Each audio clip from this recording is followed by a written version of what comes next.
Bienvenue dans ce nouveau tutoriel. Dans ce tutoriel, nous allons voir comment mettre sur pied un CI avec Azure DevOps. Donc déjà, dans ce tutoriel, vous allez apprendre plusieurs compétences. On va prendre un projet, un microservice qui a été déjà développé, dockerisé et dont le CI/CD a été fait avec GitHub, avec GitHub Action, avec GitHub Action. Et nous allons prendre ce projet et refaire le CI avec Azure, avec Azure DevOps. Et c'est un projet microservice, donc on a plusieurs microservices. Et pour chaque microservice, on va développer un CI. Donc, à la fin de ce tutoriel, vous serez capable déjà de faire du CI avec, Azure DevOps. Et aussi, vous serez capable de prendre un projet dont le CI a été fait avec GitHub Action et de refaire son CI avec Azure DevOps. Ça peut être un bon projet pour votre CV et vous pouvez présenter cela lors des interviews. Maintenant, si vous vous rappelez dans le tutoriel précédent, je vous ai expliqué le CI/CD sur sur Azure DevOps. Le CI, principalement, c'est l'intégration continue. Il s'agit principalement de quoi? Quand tu as un repo, sur ce repo, tu as plusieurs développeurs qui contribuent dessus. Maintenant, il y a ce qu'on appelle les stratégies de branche. Il y a une branche qui est pour le développement, une branche qui est pour le staging, une autre branche qui peut être pour la production, une autre branche qui peut être la branche master, qui peut être considérée comme la branche de production ou de développement, etc. Donc, dans tous les cas, vous avez plusieurs branches. Maintenant, il y a une branche qui est protégée. Et quand on protège cette branche, en fait, on peut en protéger plusieurs. Et quand on protège ces branches, on est en train de mettre sur pied une stratégie de branche. Ce qui fait que on empêche des développeurs de pousser du code, de pousser leur fonctionnalité directement, par exemple, sur la branche main ou la branche master ou la branche production. Qu'est-ce qui va se passer? Quand le développeur pousse son code, c'est sur une branche précise, c'est sur une branche, peut-être sa branche de feature. Ce code qu'il a poussé doit passer dans ce qu'on va appeler le CI. Ce n'est que quand son CI sera complet, sera fait avec succès, qu'il pourra demander un merge, un review déjà, qu'il pourra demander un review de son code. Mais avant qu'il ne puisse demander le review de son code, il va falloir qu'il puisse déjà passer le CI. Et qu'est-ce qu'on fait dans le CI? C'est la question qu'on va répondre. On a déjà eu à répondre à ça, mais on va encore essayer de répondre. Donc, je nettoie. Dans le CI, tu peux faire les tests unitaires, le unit testing.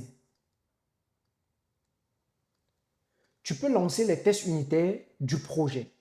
Après les tests unitaires du projet, tu peux faire de l'analyse statique.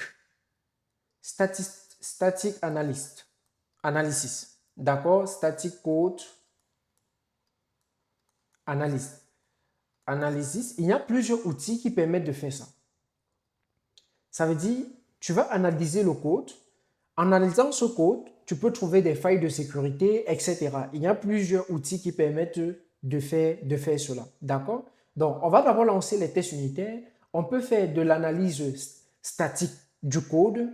Puis, on peut faire un build. D'accord? Toujours dans le CI, on peut faire un build de l'application. Lors du build de l'application, on peut construire une image Docker ou bien un artefact. D'accord? Et après le build, on peut exécuter un end-to-end testing. D'accord? On peut faire un end-to-end testing. Ça, c'est toujours dans un test de bout en bout du code ou de la fonctionnalité qui a été développée.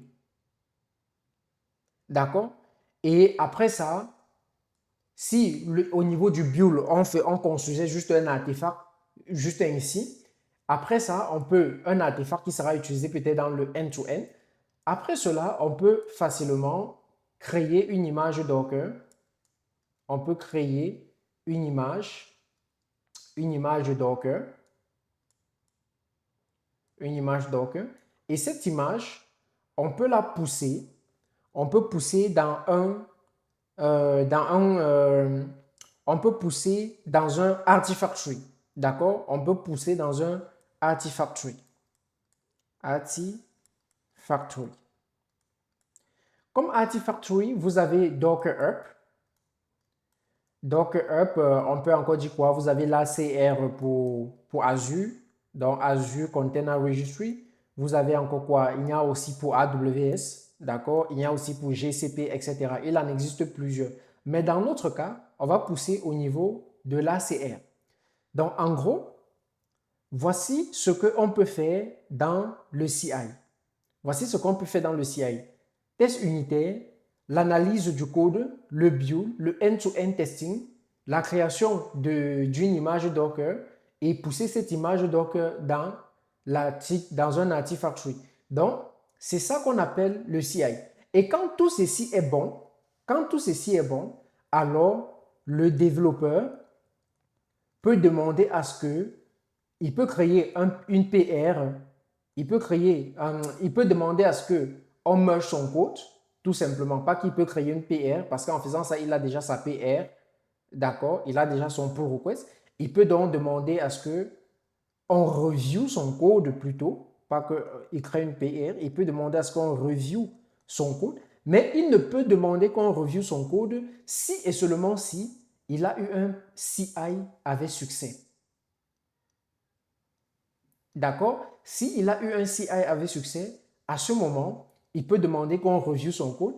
Et si son code est review et mergé sur la branche peut-être master ou bien la branche main en fonction de la stratégie de branche qui a été implémentée, à ce moment-là, on va entrer maintenant, après le merge, on va entrer dans ce qu'on va appeler le CD qui sera le tutoriel prochain. Donc, dans ce tutoriel, on va créer des pipelines uniquement pour le CI. Donc, les amis, c'est ce que nous allons faire. J'espère que l'explication est un peu claire pour tout le monde. OK. On va aller voir le projet que nous allons... dans le projet, principalement, je vais prendre un projet sur Docker. L'exemple du voting app de Docker. Donc, je vais dire Docker voting app. Voilà. Donc, voici le repo en question. Je vais mettre dans la description. Donc, vous allez voir ça dans la description. Dans le repo, le voici. Vous allez forker le repo. OK. Exemple, voilà. Moi, je l'ai déjà forké. Si je viens dans mon compte, profil. Ici, vous allez voir, si vous partez sur repo, ici. Repo, est-ce que je l'ai forké ou pas? Non, peut-être non. Bon, on va aller forker ensemble, d'accord? Je pensais l'avoir fait par le passé, mais apparemment, ce n'est pas le cas. Donc, on va forker ensemble. OK. Choisis le owner. Ah, on me dit que ça existe déjà chez moi. Donc, je vais juste vérifier chez moi. D'accord. Je vais venir ici.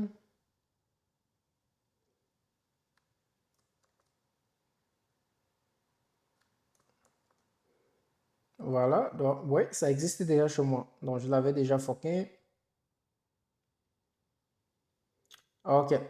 Donc ici, vous allez voir, voici le repo. Maintenant, ce que vous allez remarquer sur le repo, il y a ce qu'on appelle les branches. Regardez, si je dis View Branches, vous allez voir que là, on a une seule branche, qui est la branche par défaut. D'accord? Ça veut dire que quand chacun travaille, il crée sa branche, puis sa branche sera mergée sur la branche même. D'accord? Maintenant, si on regarde ici, on va voir qu'il y a quand même énormément de commits. Si on regarde là, on va voir qu'il y a énormément de commits. Maintenant, si je viens sur Action, par exemple ici, si je viens sur Action, non, il n'y a pas d'action que j'ai lancé. Donc, je vais prendre un commit qui a été mergé par hasard. Ok, je vais venir sur l'action de ça. Non, pas du tout. Je voulais vous montrer, bon, je vais regarder ici. Donc, vous voyez, ça, ce sont des changements que quelqu'un a fait. Et après ça, il a poussé, ça a été mergé. Je voulais vous montrer, ok, je vais vous montrer le CI de la personne. Ok, il a fait ici Joss Pot. Ok, je vais venir sur un commit.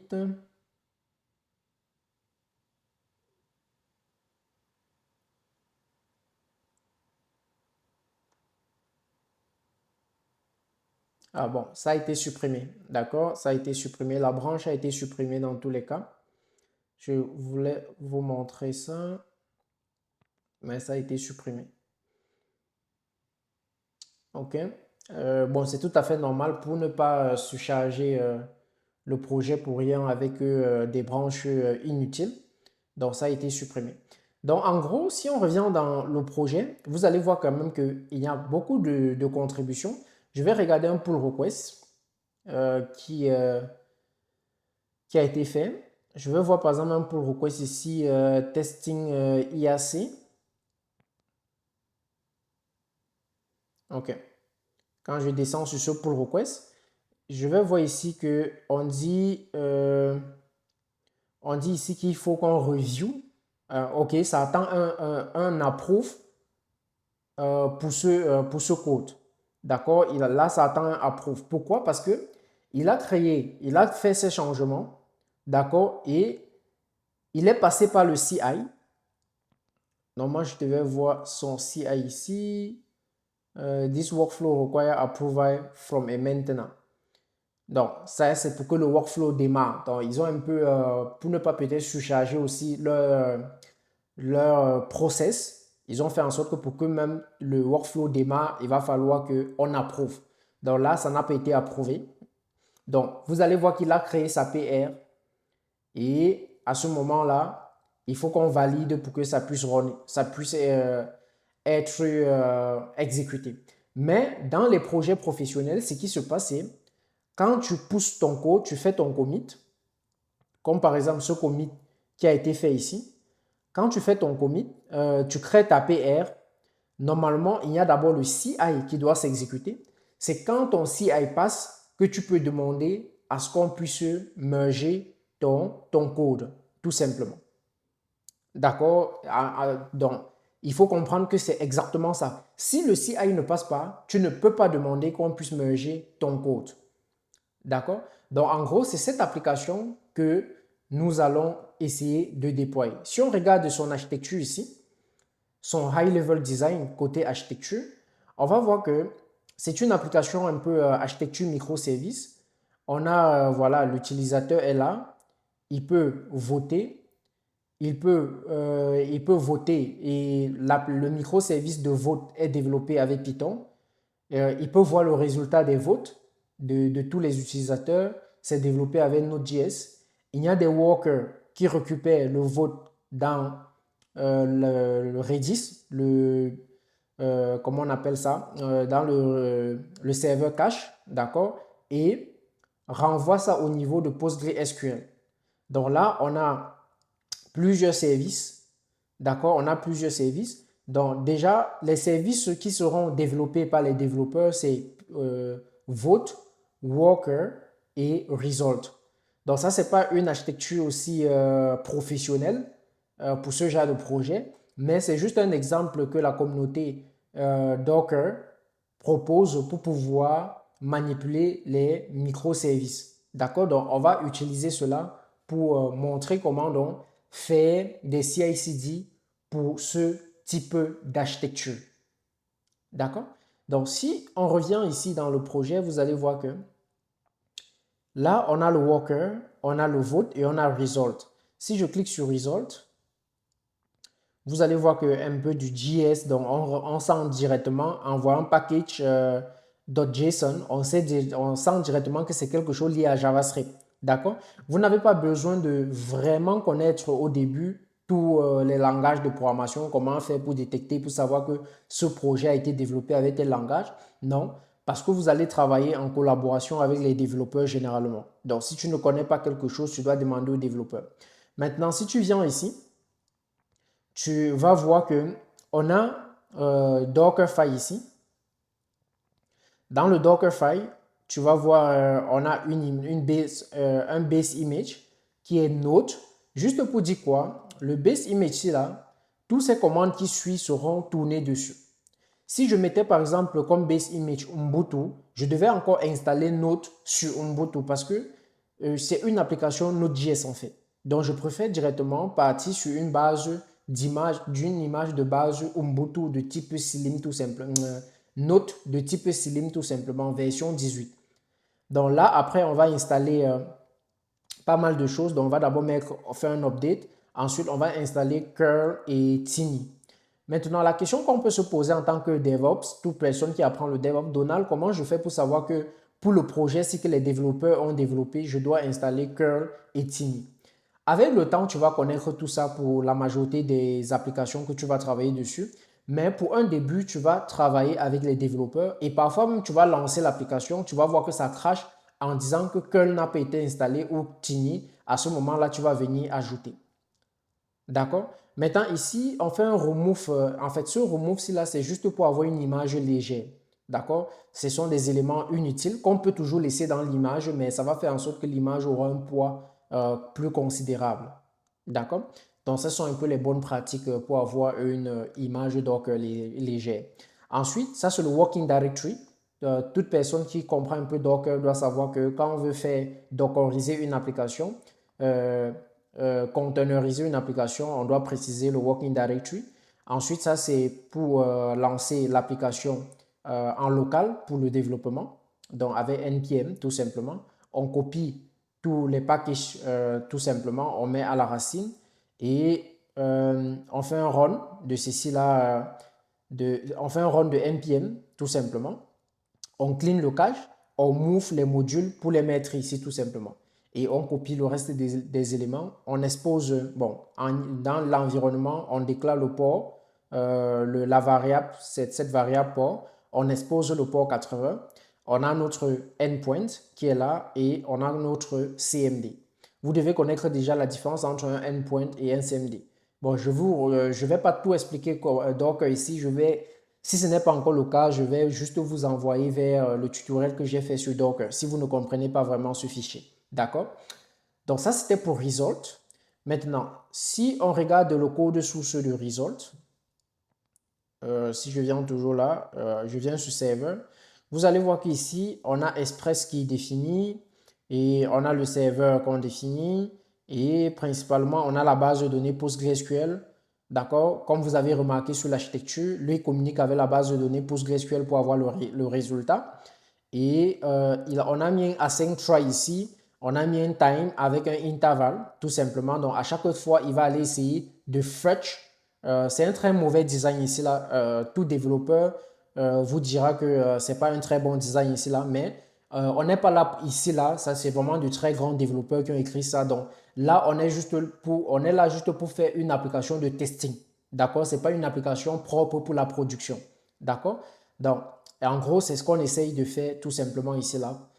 Maintenant, si on part sur les workers, le worker a été écrit avec .NET. Moi, je suis pas vraiment travaillé avec .NET, donc je découvre avec vous.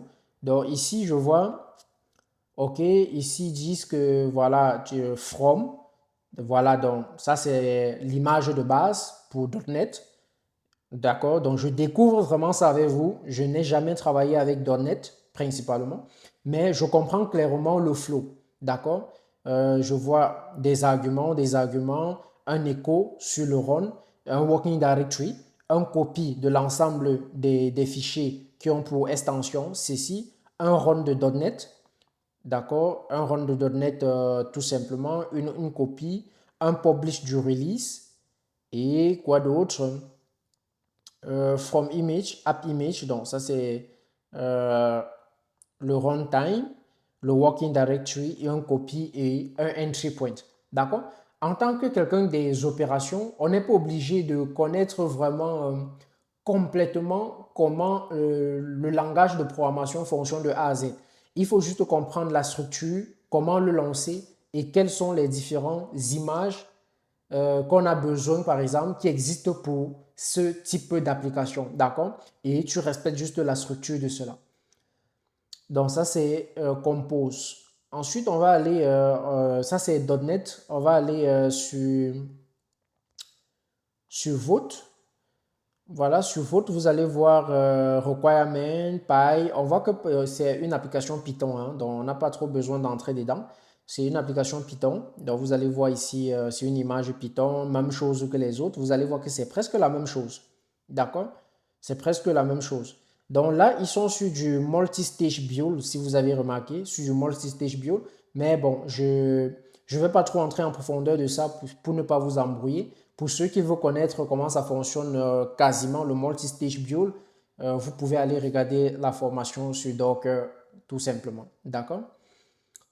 Donc, on a dit cela, on va donc essayer de voir ici là que si on vient dans le point GitHub là, vous allez voir quelque chose qui s'appelle Workflow. Maintenant, dans Workflow, vous allez voir qu'il y a le Docker build pour result, il y a build pour vote, et il y a build pour les workers. Si je prends par exemple pour result, vous allez voir que c'est un CI, tout simplement. Regardez, ici, ça s'appelle le build. C'est un CI pour construire. Ça dit on quoi? On push. Sur quelle branche? Sur la branche main. On appelle ceci un trigger. Un trigger, principalement, c'est quoi? Ça veut dire que si on pousse sur la branche main, quoi principalement? Si on pousse le path result, ça veut dire que si on pousse sur la branche main, par exemple, OK, et comme vous allez voir ici, only build when important file change. Donc là, on vous dit, maintenant pour le path, si on push pour la branche main, c'est déjà un bon signe. Voilà, c'est déjà bon. Maintenant pour le path, si c'est result, dans le dossier result, si c'est un fichier dans result, alors tu peux lancer ce workflow. Maintenant, ça c'est pour le push. Maintenant, on nous dit aussi que c'est on pull request aussi. Pour le pull request aussi, il fait la même chose. Si quelqu'un fait un pull request, alors, s'il fait un pull request sur la branche main, alors tu vérifies juste si c'est result, alors tu lances ce workflow. Vous voyez le chemin. Donc, ce pipeline, ce CI va se déclencher si on fait un push, si on fait un pull request aussi. Si on fait un push sur la branche main, il se déclenche. Si on fait un pull request, il se déclenche aussi. Vous comprenez ce que je veux dire? Si on fait un pull request, il se déclenche. Maintenant, ici, vous allez voir dans les différents jobs. Donc, je vais essayer d'expliquer ici parce que c'est un peu, comment je vais dire, c'est un peu une même structure pour tous les outils de CI/CD. Donc, en fait, ce qu'il faut comprendre, c'est que dans les outils de CI/CD, on a ce qu'on appelle les triggers. Les triggers, c'est ce qui déclenche, comme vous avez vu là-bas, on push par exemple et on pull request. C'est ce qu'on appelle les triggers. Ça veut dire que si un utilisateur fait un push ici, il se déclenche. Et on a vu aussi qu'on a ajouté un path parce que sur ce repo, pourquoi on met un path? Parce que sur le repo en question, il y a plusieurs projets. Donc, je ne sais pas réellement quel projet on a fait le push. C'est pour ça qu'on met le patch pour dire que, OK, si c'est sur tel projet, alors continue, alors déclenche vraiment le CI. D'accord? Maintenant, après cela, il y a ce qu'on appelle, les stages. D'accord? Il y a ce qu'on appelle les stages. Les stages, c'est quoi? Vous savez, quand vous faites un pipeline CI/CD, il y a par exemple, on va dire, il y a le build. D'accord? Ce que je vous ai montré tout à l'heure, je vais résumer un peu. Il y a le test, il y a le deploy. Donc, j'essaye de résumer un peu ici là. Dans le build, ici là, je le globalise. Il y a beaucoup de choses dans le build. Il y a le test, il y a beaucoup de choses dans le test. Il y a le deploy, il y a énormément de choses dans le deploy. Vu que je les ai globalisés comme ça et qu'on sait qu'à l'intérieur, il y a énormément de choses qui se passent, on peut appeler ceci un stage. Ça là aussi, on peut l'appeler un stage. Ici aussi, on peut l'appeler un stage. Vous comprenez un peu. Dans chaque stage, il y a ce qu'on appelle les jobs. Dans chaque stage, il y a ce qu'on appelle les jobs. Un job, c'est quoi? Un job, c'est juste une tâche qui exécute soit un script, soit une tâche quelconque. D'accord? Dans un build, je peux avoir plusieurs jobs. Ça veut dire plusieurs tâches. D'accord? Maintenant, toujours dans les jobs, quand tu exécutes un job, par exemple, ici, là, donc je vais mettre ici, quand tu exécutes un job, il y a les states pour exécuter un job. Donc, il y a step 1, step 1, step 2, etc. D'accord? C'est pour ça que vous allez voir, quand je vais vous montrer tout à l'heure, un job peut être constitué de plusieurs steps. Donc, tu fais d'abord ça, ensuite tu fais ça, etc. D'accord? Donc, ça, c'est un peu de façon, en gros, c'est un peu comme ça que vous allez généralement voir la majorité des CI/CD. Donc, il y a ce qu'on appelle les stages qui regroupent un peu l'ensemble des grands plans de ton CI. Maintenant, dans tes stages, d'accord, il y a ce qu'on appelle les jobs. Dans les jobs, il y a maintenant les steps, les étapes. J'espère que c'est clair pour tout le monde. Donc, retenons trigger, stage, job et les steps. OK? Ok, super. Donc, on va voir que c'est exactement ce qu'ils font, on fait ici là sur, on va voir que c'est exactement ce qu'on fait ici là sur GitHub Action. Mais mon but n'est pas de vous expliquer GitHub Action. Mon but est de vous expliquer comment on va refaire la même chose comme ça, mais plutôt avec Azure DevOps. D'accord? C'est ça mon but. Parce que vous allez voir là, on a trois CI. On a trois CI. Comme vous pouvez voir là, on a le CI de Resolve, le CI de Vote et le CI de Worker. Maintenant, ces trois CI, c'est pour les différents microservices que nous avons. D'accord? Donc, on va refaire cela, mais avec Azure DevOps. OK, si c'est clair pour tout le monde, on va aller sur Azure DevOps. Donc, c'est devazure.com. D'accord? devazure.com. Maintenant, ici, on va se connecter ou bien créer un compte. Donc, je vais cliquer sur me connecter. Je vais me connecter avec mon compte Engineer 4.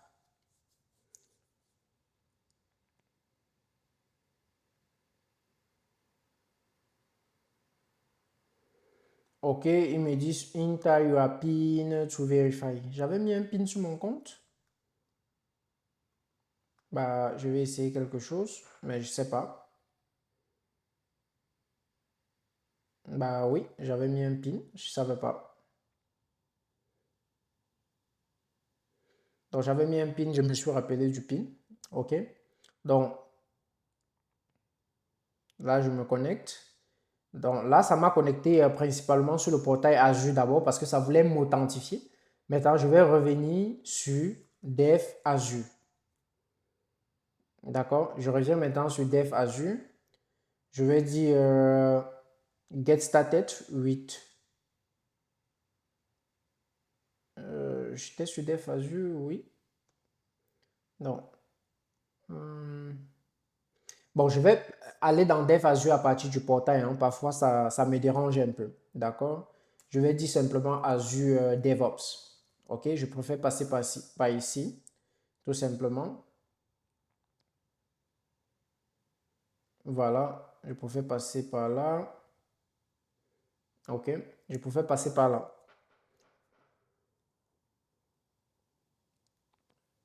OK, vous allez voir que j'ai une organisation ici.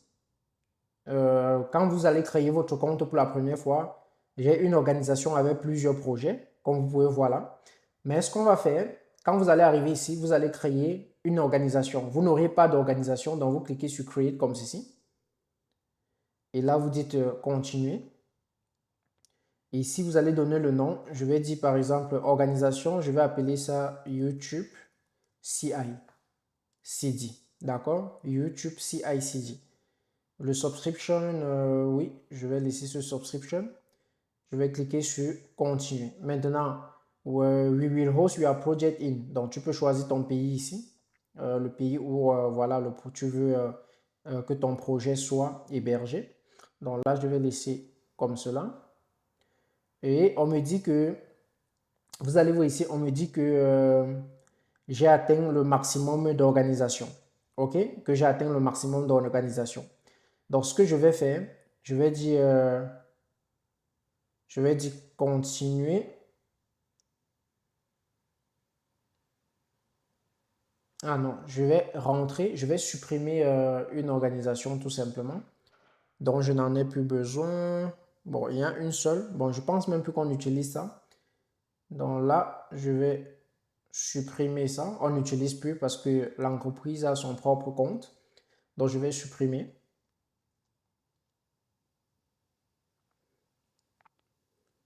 OK, New Organization. Je vais venir sur le Setting.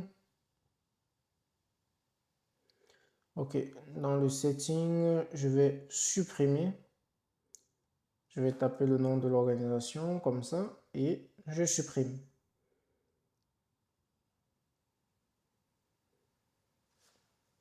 Voilà. Donc là, comme j'ai supprimé, je vais refresh ici.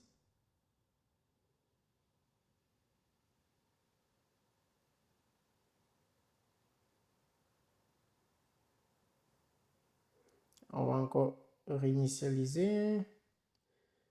Normalement, il ne doit plus être là.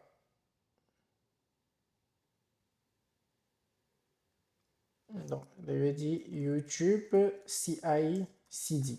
D'accord? Oh, ça me dit toujours maximum. Attends, il n'a pas été supprimé, lui.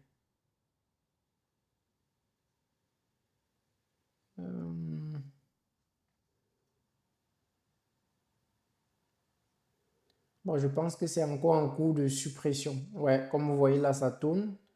C'est encore en train de supprimer. Donc, ce que je vais faire, je vous reviens quand ça a supprimé. D'accord?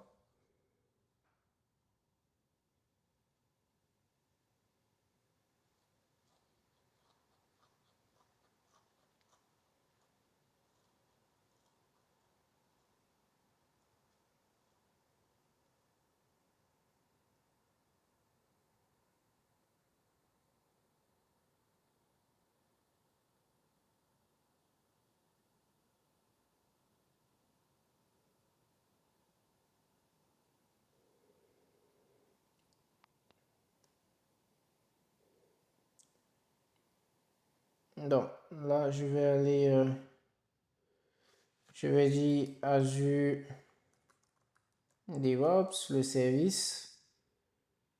OK. Organisation.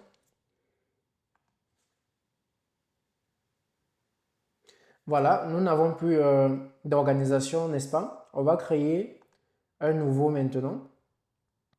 Continuer. Donc, je vais appeler ça YouTube CI. CI CD. Comme ceci. YouTube CI CD. Et là, je vais cliquer sur créer.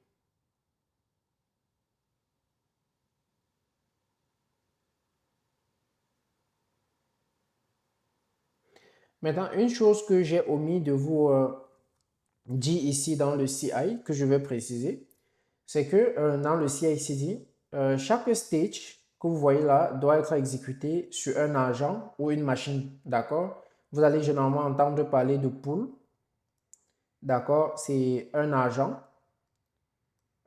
qui exécute cela. Maintenant, il exécute cela généralement sur une VM. D'accord? Ça va être une VM, tout simplement, ou un conteneur. OK? Ça peut être un conteneur ou bien une VM. Mais il y a un agent qui va exécuter cela sur une VM. Même si c'est un conteneur, ce conteneur-là doit tourner sur une VM. OK? Voilà, tout simplement. Donc, c'est ce qu'il faut savoir ici là. Chaque stage doit tourner, doit être exécuté par un agent. Et cet agent-là doit tourner de façon globale sur une VM. D'accord, sur une VM. Et vous pouvez faire comme ceci. Vous pouvez faire cela de telle façon que chaque stage a son propre agent. D'accord? Vous pouvez faire de telle sorte même que chaque stage a son propre agent. Mais si les stages ont les mêmes caractéristiques, etc., ça ne sert à rien de dépenser sur énormément de VM pour pouvoir faire la même chose. Vous pouvez utiliser une seule VM pour pouvoir exécuter chaque stage. J'espère que c'est clair pour tout le monde, hein? Voilà. Donc là, on va regarder notre... Est-ce qu'il a fini de créer?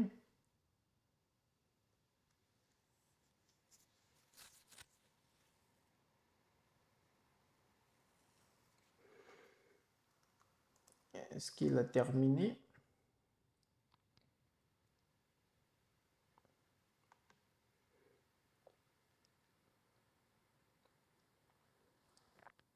Ok, il a terminé. Donc, on a notre YouTube CI ici là. Maintenant, on va créer un projet. Donc, je vais regarder, je vais prendre juste ce même nom. Donc, Voting App, tout simplement.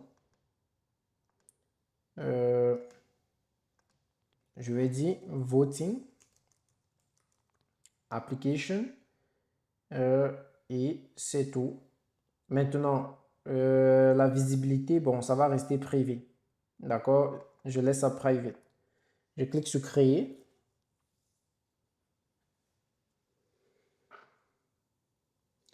OK. Donc, nous voici ici sur Azure DevOps. J'ai eu à vous présenter ça hein, par le passé. D'accord? Maintenant, ici, première des choses qu'il faut, c'est de ramener notre repo. Si le repo que nous avons ici, c'est de ramener ce repo à ce niveau. Il est où là?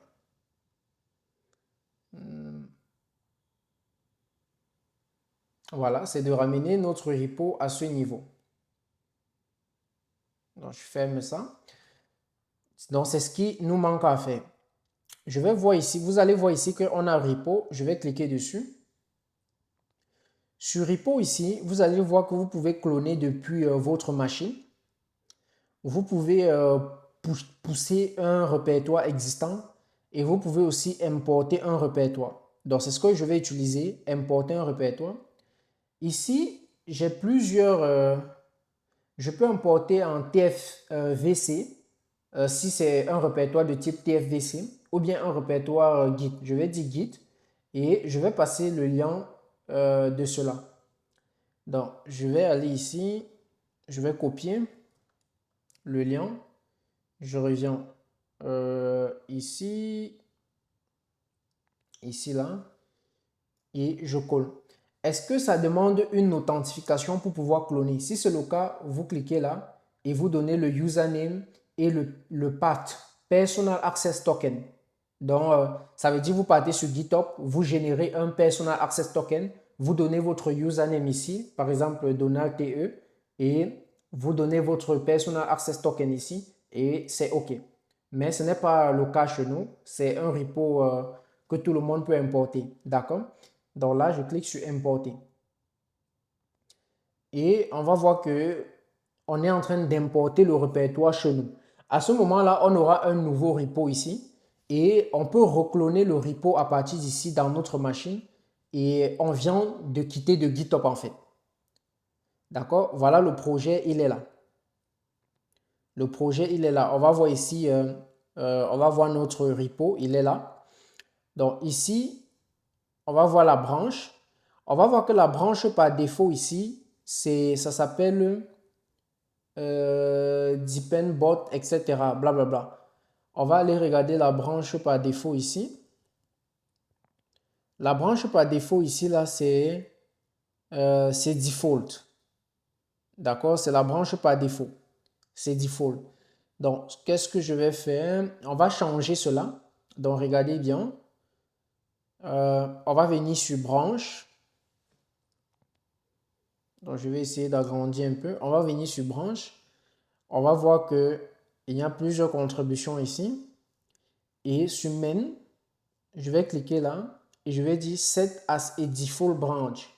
Je clique dessus et là, main devient la branche par défaut. Nous sommes d'accord. OK. Donc, si je reviens maintenant ici sur repo, on va voir que main est choisi maintenant comme branche par défaut. Tout à l'heure, pourquoi ça a pris l'autre branche là? C'est juste que ça a classé par ordre alphabétique et ça a pris le premier nom tout simplement. D'accord? Donc, après cela, quand on a fait ceci, c'est OK déjà, le projet ici. Il est question pour nous maintenant. On avait ce CI/CD de GitHub. Il est question pour nous de faire ce même CI/CD en utilisant les pipelines de Azure DevOps. D'accord? Donc, c'est ce que nous allons faire présentement. Donc, je vais cliquer sur pipeline ici, comme vous voyez là, pipeline, comme ceci. Et là, je vais cliquer sur Create New Pipeline. OK? Je clique sur Create New Pipeline. Maintenant, tu as plusieurs possibilités. Tu peux créer un pipeline, OK, à partir d'un GitHub, d'un Bitbucket ou bien de Azure Repo Git. Donc, moi, je vais aller sur Azure Repo Git. D'accord? Maintenant, c'est pourquoi? C'est pour le voting app, par exemple. Je choisis là. Maintenant, quand je choisis là, on me dit, qu'est-ce que tu veux faire? En fait, le pipeline ici, c'est pourquoi? Est-ce que c'est pour faire le build d'un Docker image? Non. Est-ce que c'est pour faire le build et le push d'un Docker image sur Azure Container Registry? Oui, c'est ce que je veux faire. D'accord? Maintenant, la question que vous pouvez vous poser, c'est que Donald, tout ceci, c'est quoi? En fait, ce sont des templates qui te permettent d'aller plus vite. Ce sont des templates qui te permettent d'aller simplement plus vite. D'accord? Vous allez voir par exemple ici, ça c'est le build et le push. Vous allez voir par exemple le build pour les Node.js applications. D'accord? Vous allez voir, comment je vais dire, vous allez voir pour plusieurs types d'applications ici, pour Python, etc. D'accord? Mais je veux juste un truc avec Docker, OK? Avec Docker pour faire le build et le push d'une image de Docker sur Azure Container Registry.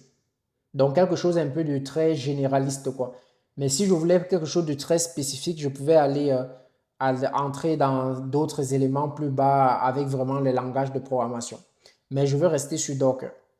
Donc, je clique là. Et ici, quelle subscription tu veux utiliser? Je prends cette subscription par défaut que j'ai. Je clique sur continuer. Maintenant, là, ça veut m'authentifier. OK, ça veut m'authentifier. Et là, je vais prendre ceci. J'entre mon passcode. Je prends un compte.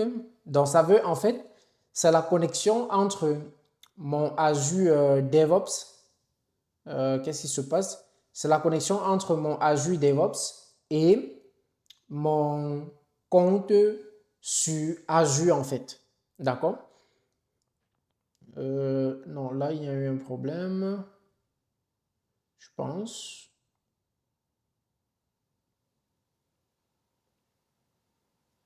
OK. 1, 3, 6, 9.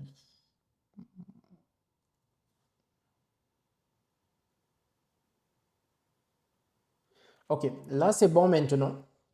Je ne sais pas pourquoi il y a eu cette erreur 500 tout à l'heure. Maintenant, là, on va voir que ça dit ici, on voit clairement que le Docker est bien là. Donc, ça essaie de faire la configuration. Ici, Container Registry, ça me dit qu'il ne trouve pas de Container Registry. OK? Donc, ce que je vais faire, je vais aller sur mon compte. Je vais créer un resource group. Première des choses, je crée un resource group. que je vais appeler YouTube CI/CD. Maintenant, la région, c'est Canada, c'est va. Pas grand-chose encore. Bon, ça va. Je vais cliquer sur Review and Create. Et je vais créer. Maintenant, je vais créer un ACR, Azure Container Registry.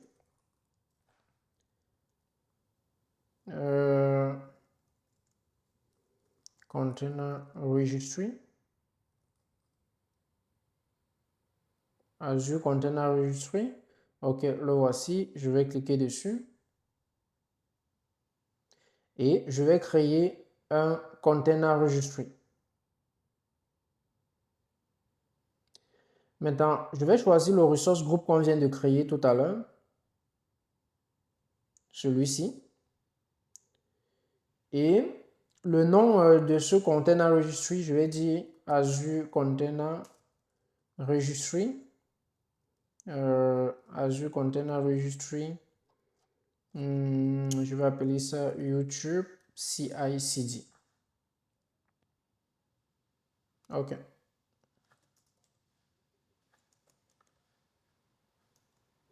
OK. Donc, voilà mon Container Registry. Il va ajouter .azure Container Registry.io dessus. D'accord? Comme vous voyez, par exemple, ici, le domaine, en fait. D'accord? Maintenant, là, domaine name insecure, c'est pas important pour le moment.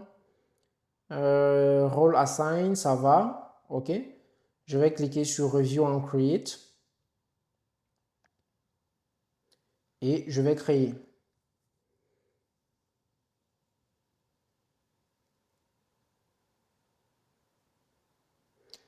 Donc, pendant ce temps que ça va créer cela, et ensuite, on pourra donc pointer cela ici. Donc, je pense que ça a terminé. OK, c'est super. Donc là, je viens ici. J'aurais aimé qu'eux, ils fassent comme sur AWS, de mettre des petits refresh ici là. D'accord? C'est pas... Donc là, je suis obligé de faire un back et de recontinuer encore comme ceci. D'accord? Je ne trouve pas, c'est pas un très beau design en tout cas, d'accord, pour faciliter les utilisateurs. Mais bon, c'est pas compliqué, on va le refaire.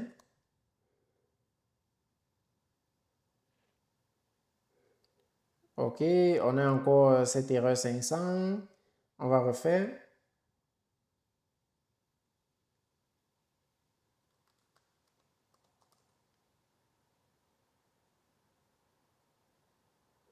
Ok. Ici maintenant, on peut voir notre container registry. Parce que c'est ici qu'on va pousser c'est ici qu'on va pousser nos images. Maintenant, l'image c'est qu'on va créer pour un début, ça va être pourquoi? On peut commencer par Voting App. Je ne connais pas avec quel langage, mais on va commencer par Voting App. Maintenant, pour le Voting App, oui, ça va. On va laisser comme ça. Donc, on va juste choisir ça, c'est bon. Image name, c'est bon. On va laisser comme ça et on va dire validate and configure.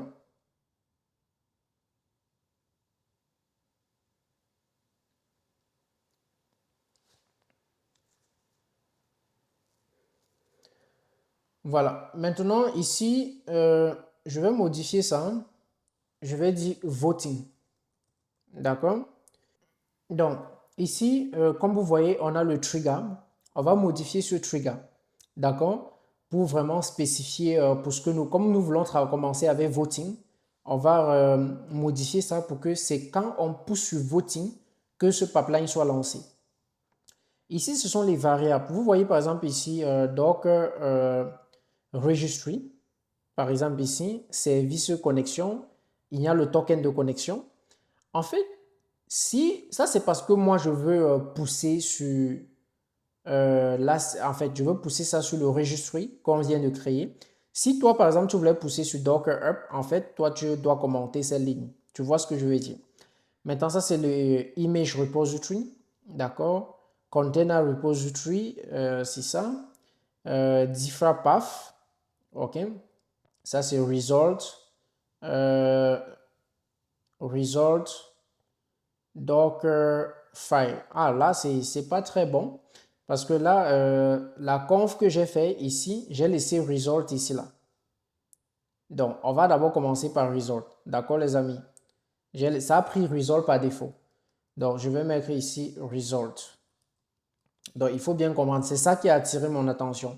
Donc, au lieu de voting app, je vais appeler ça plutôt, je vais appeler ça result, tout simplement.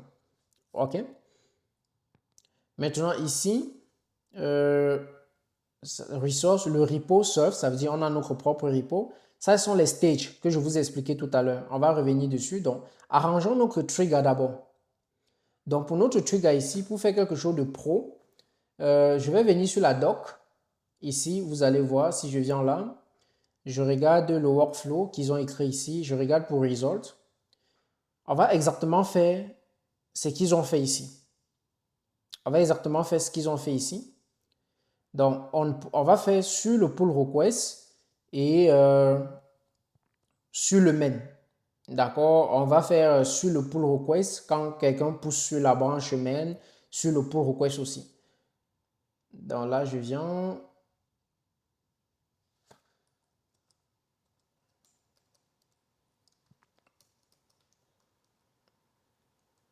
Ici, on va dire branche. D'accord? Sur la branche ici, je vais dire include. On va include quoi? Le main. D'accord? Include, non, include main, comme ceci. Maintenant, après ceci, je vais m'aligner sur branche, comme ça. Je vais donner le path, parce que j'ai envie de spécifier plusieurs choses. Je ne veux pas seulement que ça soit le main pour ceci. Je vais dire include. Ici, ça doit include result. D'accord? Result. Si on push sur n'importe quel fichier de result. En gros, c'est ce que je suis en train de dire là. C'est sur le main. Maintenant, le path doit inclure n'importe quel fichier qui se trouve dans result. J'espère que c'est d'accord pour vous. Vous êtes OK avec ça. Maintenant, on va continuer. Ici, là, vous allez voir, il y a une machine, une VM, image name, voilà, Ubuntu Lattes, qui va tourner en fait, c'est l'agent VM image, c'est l'agent qui va tourner en fait votre conteneur, qui va lancer vos différents stages. Mais pour les comptes gratuits, si vous avez des comptes gratuits, en fait des free accounts, vous ne pourriez pas. OK, à moins que vous passez un compte pro pour tourner ça ainsi. Donc, ce que je vous conseille de faire, c'est de créer votre propre VM et d'installer votre propre agent.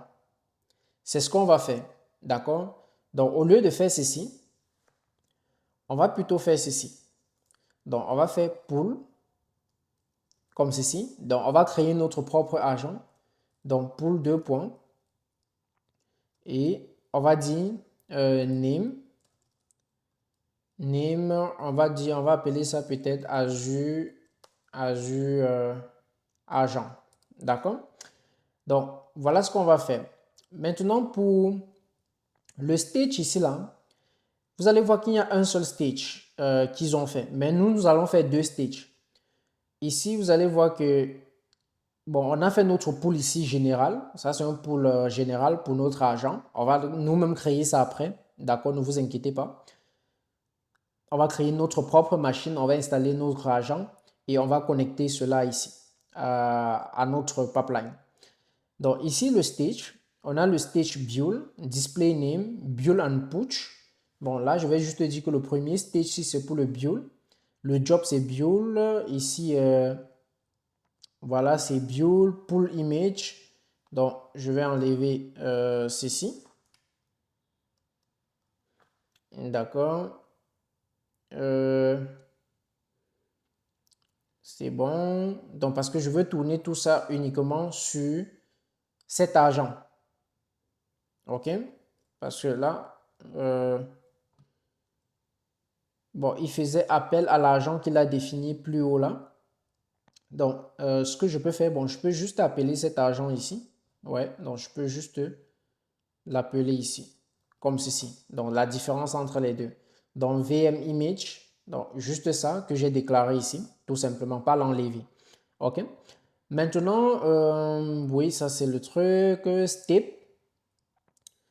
Donc, oui, en fait, qu'est-ce qui se passe ici? Pour les tasks, comme vous allez voir là, on a le stage, on a le job. Dans le job, on a plusieurs steps. Et dans les steps, on a les tasks. OK? Premier task qu'on voit ici, là, on voit Docker version 2. D'accord? Ce qu'on peut faire, on va d'abord dire build et on va juste build an image, pas build et push. C'est au deuxième stage qu'on va parler du push. Vous comprenez? Input, build and push, on va changer ça. Donc là, je vais sélectionner ça. Vous allez voir juste ici, il y a un setting. Et je vais venir ici. Regardez, il y a cette connexion, c'est bon. Il y a build and push. Je vais changer ça juste en build. On est d'accord. Maintenant, le Dockerfile ici, là. Le Dockerfile ici, je vais mettre result, comme ceci. Result. Voilà, result Dockerfile. Tout simplement. Et c'est bon là. Il n'y a plus rien à ajouter.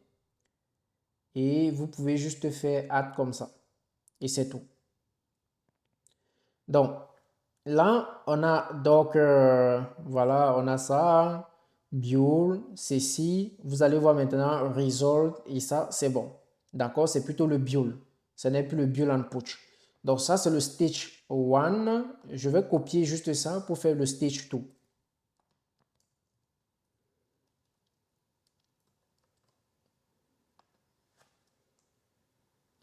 Non, pardon, j'ai mal copié. Désolé. Je voulais copier ça plutôt.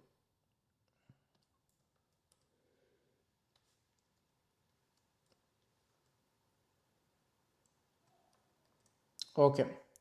Donc, ce stage, je vais l'appeler le push. D'accord? Je copie. Je mets ici push. Le job, c'est le push. Le display, c'est le push. Agent, ça va. Ici, c'est le push. Bon, ici, je vais modifier mon setting. Au lieu de build, je vais dire push. Vous voyez un peu. Donc, je vais dire push plutôt. Et je vais dire add. Donc là, c'est bon. Maintenant, une chose est sûre ici, là, quand on va lancer cela, ça va échouer. Pourquoi? Parce que notre pool que nous avons déclaré ici n'est pas encore configuré. D'accord? Donc, je vais un peu enlever ces espaces. Donc, maintenant, vous allez voir que j'ai juste fait le build et le push. Je n'ai pas exactement réalisé toutes les étapes qu'on voit dans un CI que je vous ai donné tout à l'heure. Pourquoi? Parce que le projet, par exemple, ils n'ont pas fait de tests unitaires, tests d'intégration, ils n'ont pas écrit ça. D'accord? Donc, je ne vais pas faire de tests. Donc, c'est pour ça que j'ai décidé, je fais juste le build et je pousse, tout simplement. Donc là, on va save. On va save et on va run. Donc, commit message, oui, ça va. Directly to the main branch, je vais dire oui.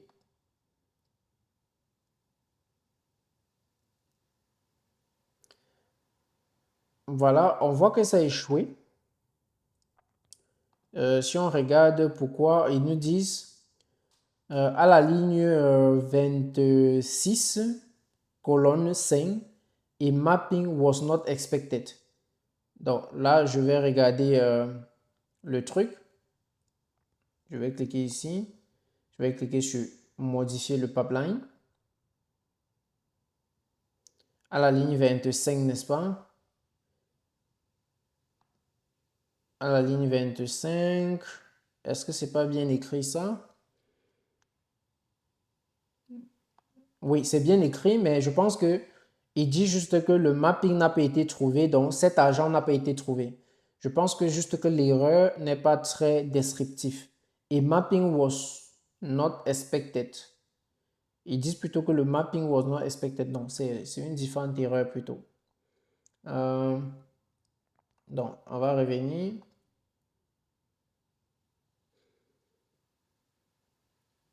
On va regarder notre pool.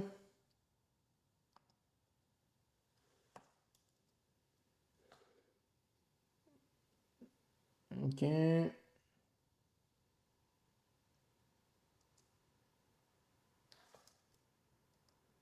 OK, je pense que c'est bon là. C'est bon, c'est bon. OK. Donc, je sous-entends que ça, c'est une erreur de...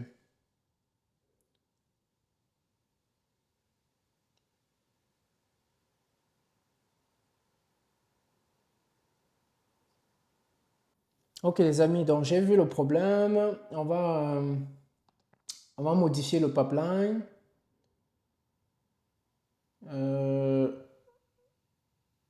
On va modifier, edit, voilà.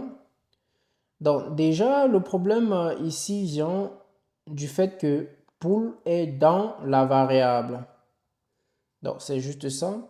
Et le pool qui était ici, il faut le retirer. Donc, le pool qui était encore à l'intérieur ici, il faut tout simplement le retirer. D'accord? C'est juste ça le problème. C'était au niveau des variables. Donc, on va save. Maintenant, on voit bien le message ici. Il nous dit could not find a pool name Azure Agent. Donc, c'est pas un problème. Donc là, déjà, on sait déjà que ça ne parvient pas à trouver notre pool. OK, donc si je clique ici et on rerun, là, on a ce message, pipeline not valid, could not find a pool name Azure Agent. Donc, c'est notre propre agent que nous allons développer. Nous allons construire, d'accord? Pour cela, on va aller sur Azure DevOps. On va créer une machine virtuelle.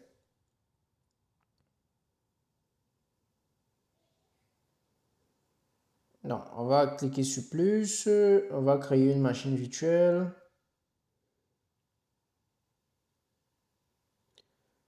Donc, le resource group, on va prendre ceci. Là, on va dire virtual machine name. On va dire YouTube CI CD VM. D'accord? Une zone, oui. Zone 1. Trusted. Oui. Ici, ça va. Je peux laisser les standards parce qu'après, je vais supprimer. Donc, après le tutoriel, je supprime tout. On va se connecter en SSH. OK. Voilà, c'est bon. C'est bon. C'est bon. Je clique sur Review. Là, vous voyez que ça coûte quand même cher. Là. Estimé de Mondi. Mais je vais supprimer ça tout à l'heure. Hein. Donc, je clique sur Create. Donc, prenez les machines légères. D'accord? Je download ma clé. Donc là, ça va créer la machine. Pendant ce temps que ça crée la machine, on va essayer de voir la documentation sur comment faire un agent. D'accord? Je vais aller sur Azure DevOps Pipeline, Documentation.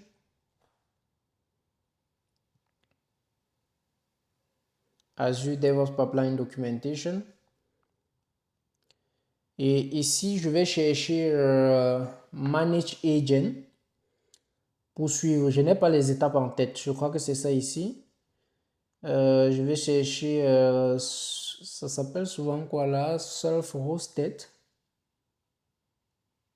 Voilà, self-hosted Linux Agent. D'accord? Le système d'exploitation que j'ai choisi quand je créais ma machine, c'était Linux. Donc, je vais prendre ça, self-hosted Agent. Maintenant, ici,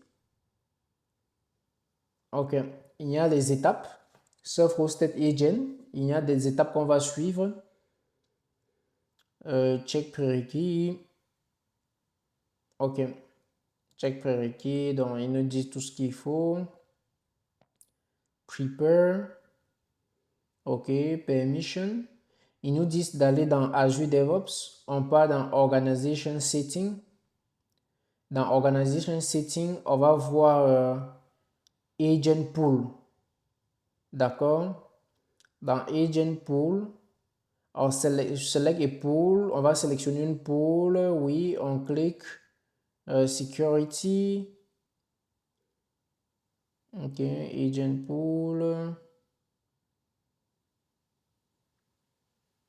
Ok. Ensuite, on va cliquer sur Add. Ok. Donc, ok, on va essayer de suivre étape par étape. Je regarde si la VM est déjà créée. Oui, la VM est créée. Donc, je vais aller sur Go to Resources. Je vais aller ici. Je regarde son adresse IP publique. C'est bon. Je vais aller ici.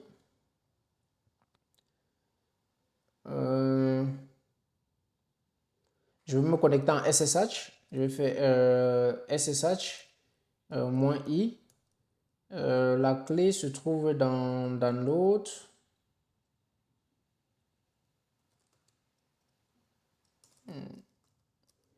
Donc SSH. Bon, là, je vais faire. Je vais venir ici d'abord.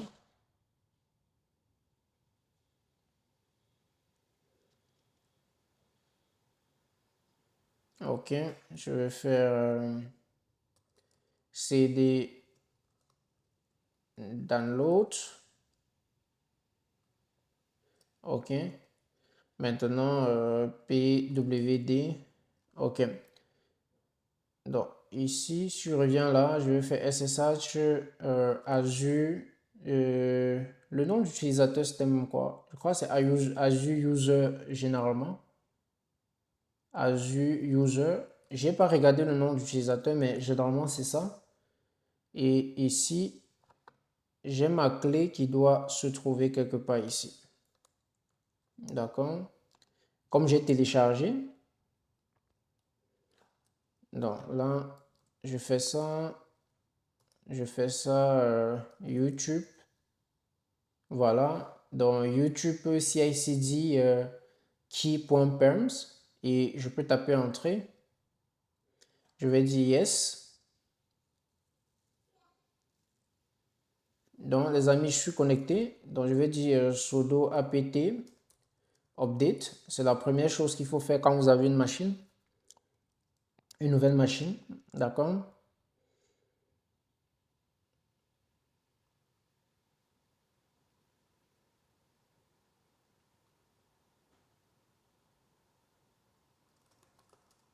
Ok. Donc, après ça, on va rentrer sur cette documentation. Bon, qu'est-ce qu'il nous disait? Download and configure the agent. Voilà, ça nous dit de télécharger. Bon, on va reprendre ici. Decide which user will use. OK. Donc, on va aller ici. Sign into your organization. Ici. Puis, agent pool. Select the pool on the right side of the page and then click security. If the user account, ok. Donc, on va venir ici.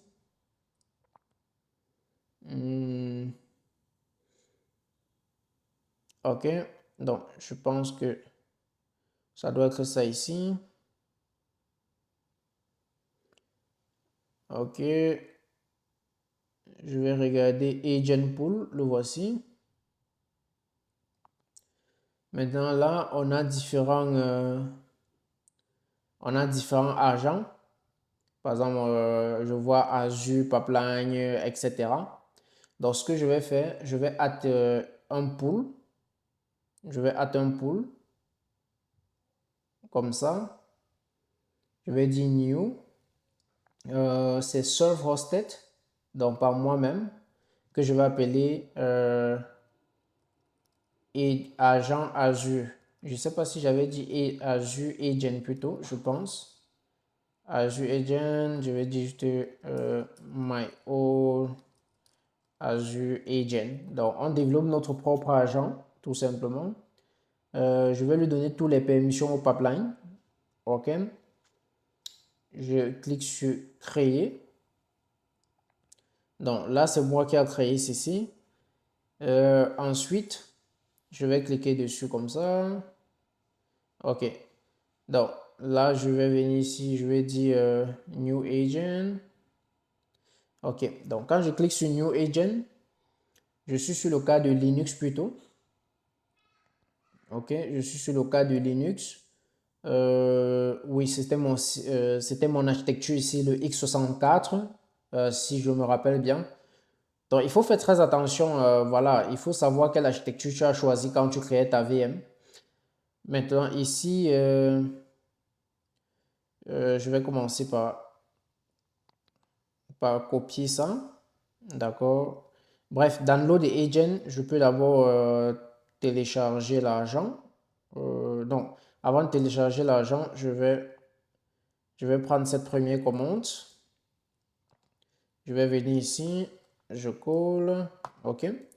Voilà, c'est propre. Donc, on crée un dossier là, mkd, et on entre dans ce dossier qui s'appelle myagent.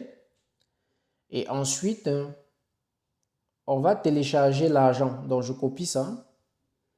On télécharge l'agent en question. Je vais faire un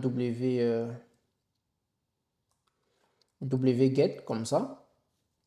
D'accord. Donc, wget juste pour télécharger. Ils n'ont pas mis ça. Donc, voilà l'agent Linux architecture x64. Ici, maintenant, on va faire un tar. On va faire un tas de cela pour décompresser cela, tout simplement. Et là, ça nous dit quoi? OK, ça n'existe pas. Oui, ici, ils ont mis dans l'eau. Bon, je rappelle aussi que tu pouvais exécuter sur ta propre machine. Hein. Tu pouvais exécuter sur ta propre machine sans toutefois créer une machine comme cela. Mais je veux que ça soit un peu possible pour tout le monde, d'accord? Parce que là, on va commencer, certains seront sur des machines Linux, d'autres Windows et on aura des problèmes. OK. OK, super. Donc là, on a décompressé le truc. Et ici, il dit configurer l'agent. Donc là, il dit configurer l'agent. Je viens ici. Il faut configurer l'agent. Je copie ça. Donc, c'est le point config.sh. Donc, il me dit yes, accept des thèmes, blablabla. Bla. Je vais dire yes, j'accepte. Ton serveur, ton Inta server URL. OK. Je vais aller sur la doc pour voir comment il faut entrer ce serveur URL.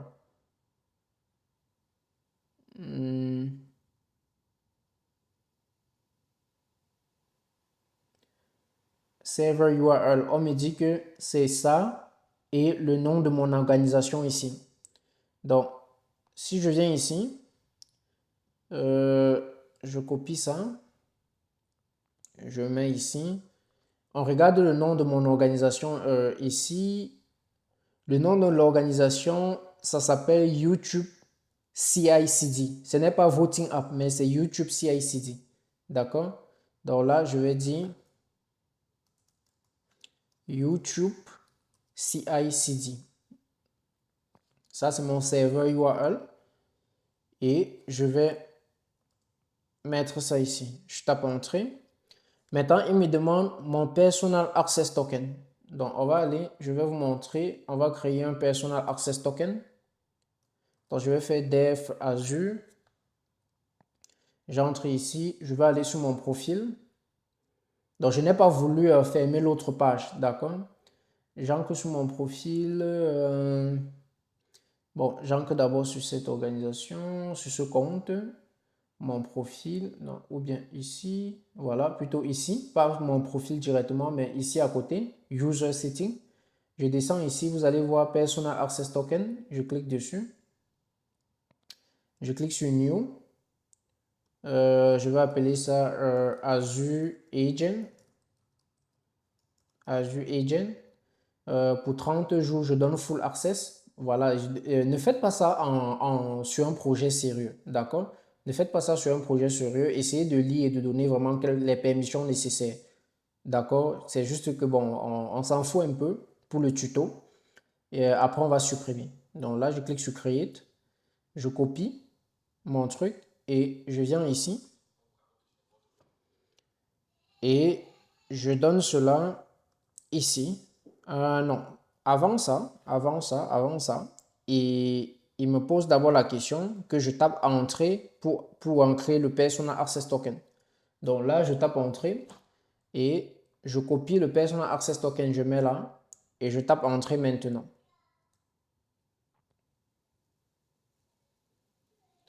Donc là, il me dit Enter Agent Pool. Press Enter for default. Enter Agent Pool. Moi, je vais dire Azure Agent. C'est comme ça qu'on a nommé ça. D'accord? Azure Agent. Je tape Entrée. Maintenant, Enter Agent Name. Je vais dire Azure Agent. Toujours. C'est comme ça que j'ai nommé ça. Azure Agent.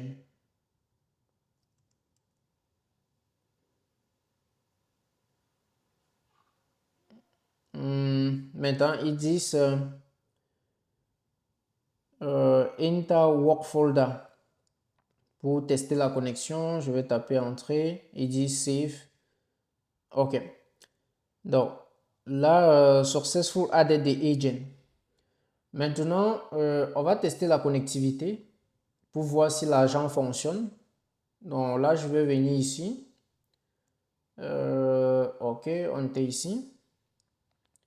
Ils disent que pour tester, il faut faire un run.sh. Et c'est tout. Donc là, je vais venir ici. Je vais faire run.sh et on va un peu voir.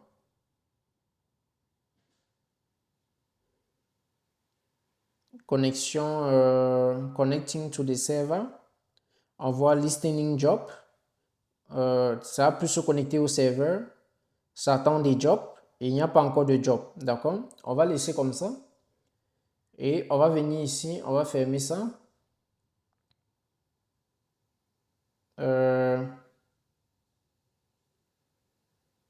Qu'est-ce que j'ai fait là? Ok, ça va. Maintenant, là, je vais faire... ça, c'était le agent. On dit no job have run on this agent. Ok. Là, si je viens ici, là, sur agent, si tu ne vois pas online comme ça, comme ceci, il faut savoir que ton agent, si tu ne vois pas on comme ça veut dire que la connexion n'est pas bonne. D'accord? Ça veut dire que tu dois revoir où le problème se trouve. Pour moi, c'est passé une seule fois, mais ça ne doit pas être le cas sûrement chez vous. OK? Donc, si vous avez des problèmes, vous pouvez laisser un commentaire. C'est avec plaisir que je vais vous aider pour que vous puissiez connecter votre agent. Maintenant, mon agent est OK. Je vais venir ici maintenant sur mon CI. Ici, je viens là. Je viens sur Pipeline. Je vais essayer de modifier quelque chose pour voir déjà si ce pipeline sera lancé. Donc, je viens sur le repo. Je regarde le result. Je vais modifier quelque chose sur result. Quelque chose de rien du tout. Je vais dire par exemple waiting for DB testing. Je vais cliquer sur commit. Et oui, la branche main. Et je vais committer. Maintenant, je vais aller voir si le pipeline a été trigger directement. Donc, je vais regarder ici, je vois commit. Je vois par exemple ce commit qu'on vient de faire. Et regardez ici, le pipeline a été trigger. Vous voyez? Regardez, si on vient là, regardez, voilà mon pipeline qui est en train de faire du build. Et si je viens ici, je vais voir, est-ce que ça me dit ici, job completed with result failed. Donc, le job a échoué. Et si je viens ici là, pour savoir pourquoi le job a échoué, ça me dit quoi? On handle, unable to locate Docker.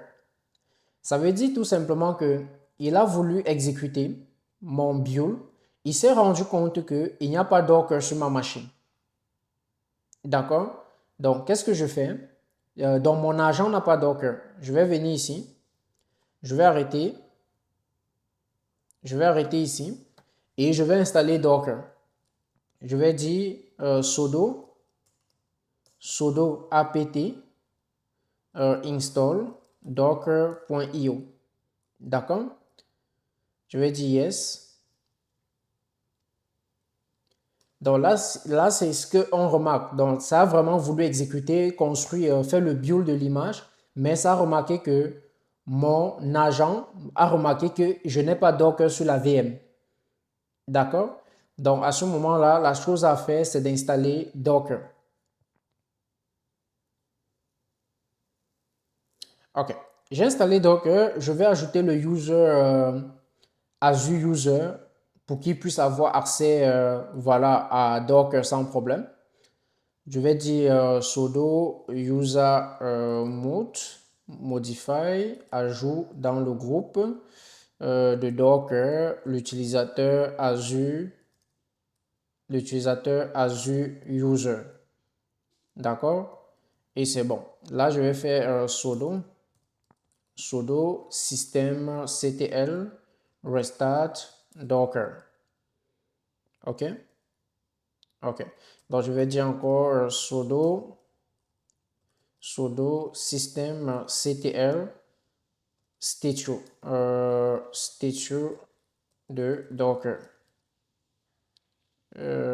Sudo systemctl. OK. Docker est en running. C'est déjà bon pour nous. Je vais clear ici. OK, on va relancer notre run ici.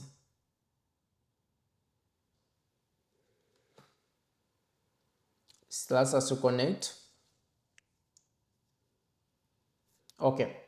Donc, ici, une chose qu'on a remarqué, on a vu que le trigger chez nous fonctionne très bien. Donc, on peut encore faire un trigger. Ou bien, je vous ai déjà quand même montré le trigger. Une chose que vous pouvez encore faire quand vous travaillez sur Azure DevOps, quand vous avez un pipeline comme ceci, regardez, je viens là, vous voyez le pipeline ici. Ne cliquez pas sur New Pipeline pour lancer ce pipeline. Sinon, vous allez recréer un autre pipeline. D'accord? Ce qu'il faut faire, c'est de cliquer sur Voting App comme ceci. OK? Maintenant, quand vous êtes ici, vous voyez, on a lancé ça plus de 3 fois. Là, vous cliquez juste ici pour voir la première et vous voyez pourquoi ça a échoué. Maintenant, vous pouvez simplement faire Run New comme ceci, tout simplement, et vous lancez Run. Maintenant, là, vous pouvez cliquer dessus sur le build pour voir ce qui est en train de se passer.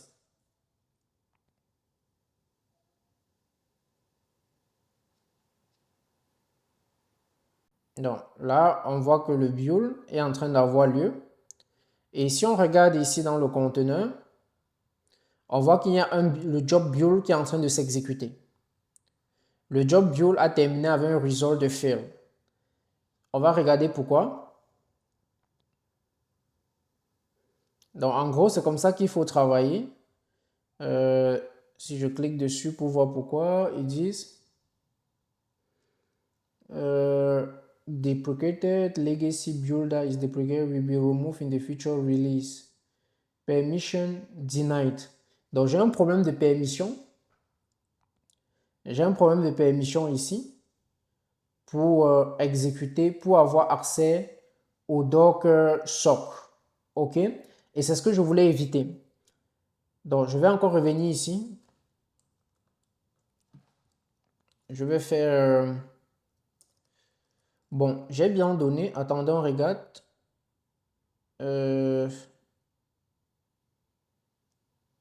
J'ai bien fait...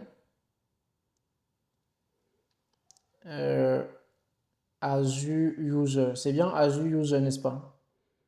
Ouais, at Azure User. Donc, il n'arrive pas à exécuter, mais ce que je vais faire, généralement, tu fais un exit et tu te reconnectes encore. D'accord? My agent. Généralement, c'est quelque chose que j'ai remarqué. Et tu relances. OK. Tu reviens là. Tu fais un run new. Déjà, je vais voir si ici c'est OK. Si ça attend déjà les jobs, OK. Ça attend déjà les jobs. Je vais faire run.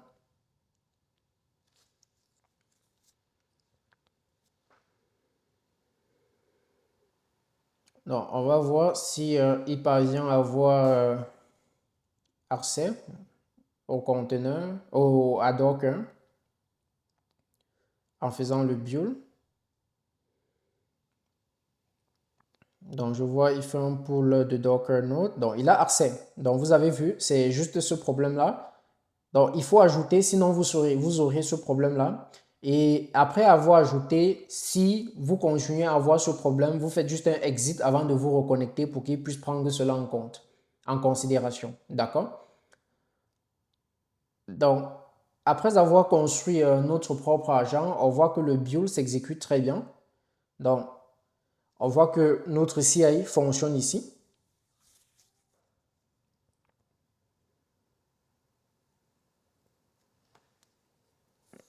OK. Donc, vous allez remarquer ici, vous allez voir qu'on a deux stages, build et push. D'accord? On a deux stages, build et push, tout simplement.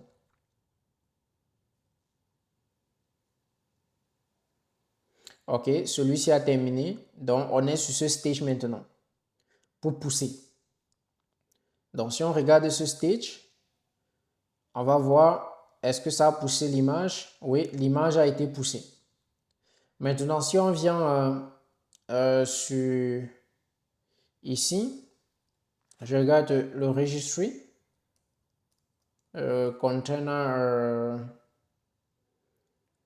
container registry, container registry. On a un container registry, le voici. D'accord? Ça, c'est notre container registry. Maintenant, dans ce container registry, si je viens ici, OK.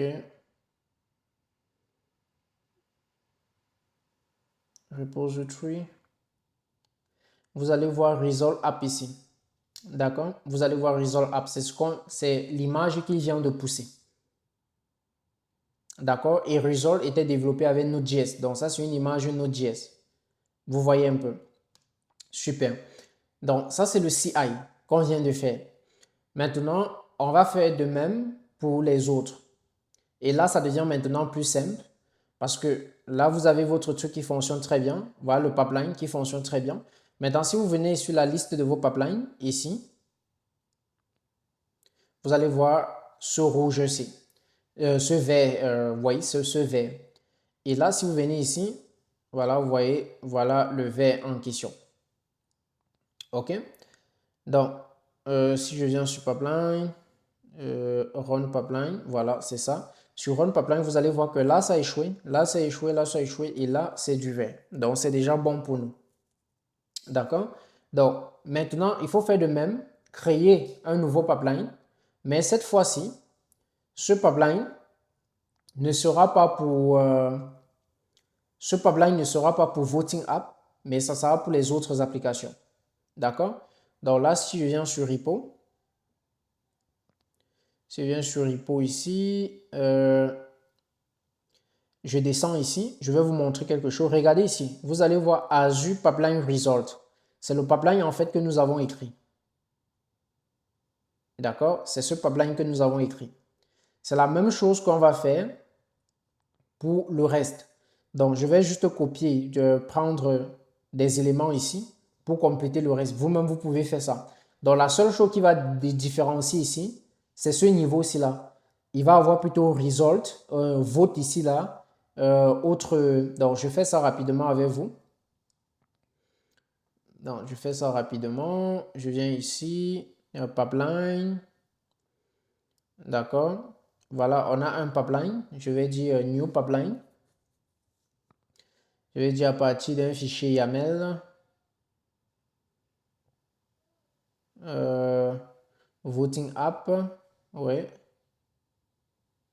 Même chose comme ceci. Ouais, même chose. Même chose comme ceci.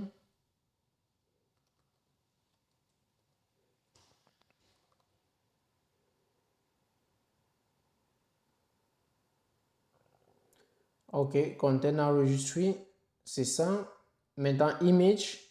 Tout à l'heure, on avait result, n'est-ce pas? Oui, je prends voting maintenant. Voting. Vote app, pas voting. Je vais dire seulement vote. Vote. Ici, je vais dire vote. D'accord? Et je vais valider.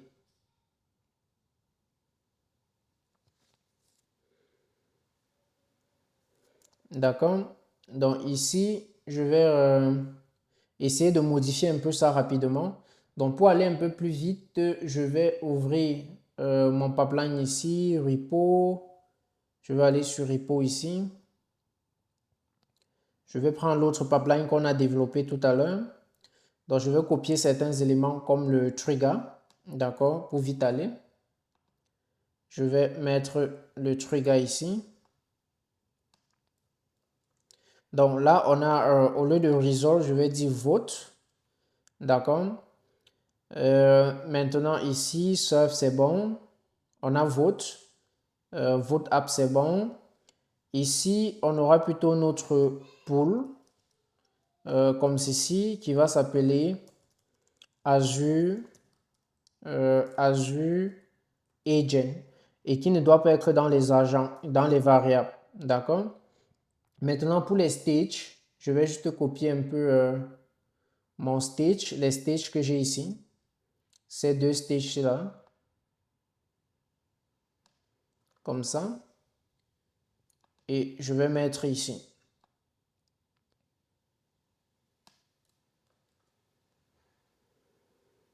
Ok. Maintenant, là, c'est le biol. Ici, c'est vote. C'est vote ici. Bon, il faut pas aussi, il faut généralement regarder bien. Ok, c'est bon. Se rassurer vraiment que on n'écrit pas de bêtises. Oh là là. Ok, se rassurer qu'on n'écrit pas de bêtises. Ok, c'est bon. Vote, c'est bon. Ici, la push. Ok, push, c'est bon. Ici, c'est bon. Ok, c'est bon, c'est bon. C'est bon. Donc là, je clique. C'est bon. Donc ici, c'est bon. Ok. Donc, je pense que j'ai rien manqué. Ok, c'est bon. C'est bien vote. C'est vote. Et je peux save et je run. Donc là, CI/CD, oui.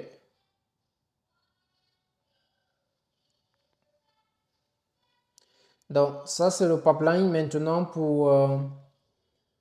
Ah, je n'ai pas donné le nom à ce pipeline. Je vais remodifier ça à la fin. Je pense pas que j'ai donné le nom. Maintenant, si on va voir que ça fait un biol. Ok, ça fait un biol. On peut entrer là. On voit que je me rappelle même plus de quel langage c'était. Ok, c'était Python. D'accord, donc c'est en train de faire son truc. Ok. Donc, entre-temps, on peut aller faire l'autre pipeline. Donc, je viens sur, pardon, pas ici. Je vais venir plutôt ici. Pipeline, OK. Ouais, c'est toujours même ça. Je viens sur New Pipeline. Il reste quoi qu'on n'a pas fait? Je crois que c'est Walker. D'accord, je viens ici. Oui, Voting App.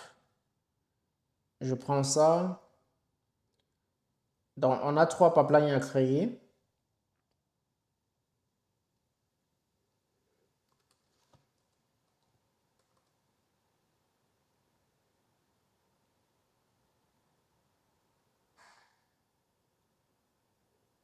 Je choisis le Container Registry.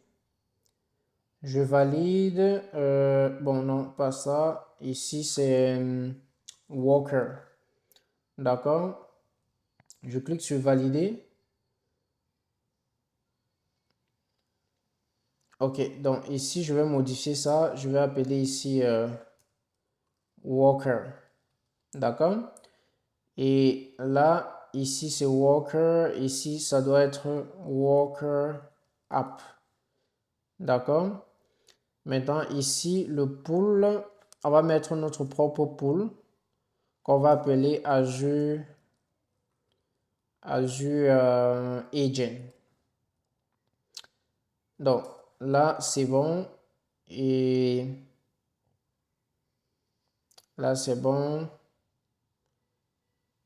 On va mettre le trigger, la même chose qu'on avait ici. Donc, je copie juste le trigger pour ne pas réécrire. D'accord, pour ne pas réécrire. Je viens là, je mets mon trigger. Ici, ça doit être Walker. On est d'accord? Maintenant, pour le stage, ok, Walker, ça va. Ici, je vais prendre les stages, comme ceci. Et je viens là, je remplace ce stage avec. Maintenant, ici, je vais juste me rassurer, oui, c'est bon ici. Je vais juste me rassurer ici que j'ai Walker. Ok, et c'est bon. Donc, si je regarde ici, voilà, je sais que l'autre s'est très bien exécuté. Je n'ai pas d'erreur. Je viens, je fais Save. Je fais un Run. Donc, là, je viens sur Pipeline. Je vois que l'autre s'est très bien exécuté. Donc, si je viens là, je peux éditer ce pipeline pour voir le nom. Principalement le nom du fichier. Non, est-ce que je peux encore le modifier même ici?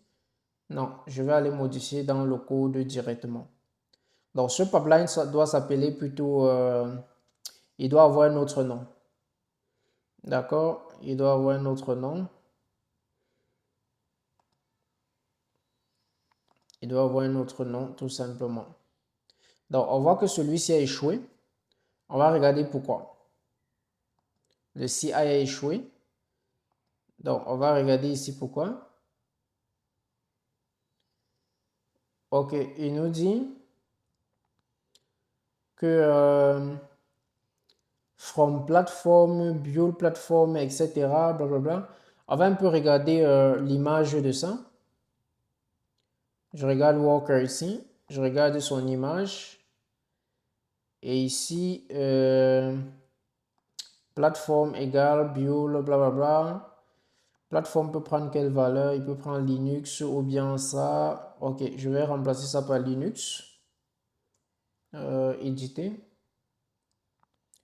Bon, je sais pas si ça va fonctionner, mais bon. Remplacer. Oh, j'ai pas édité. Ok. Linux. Ok.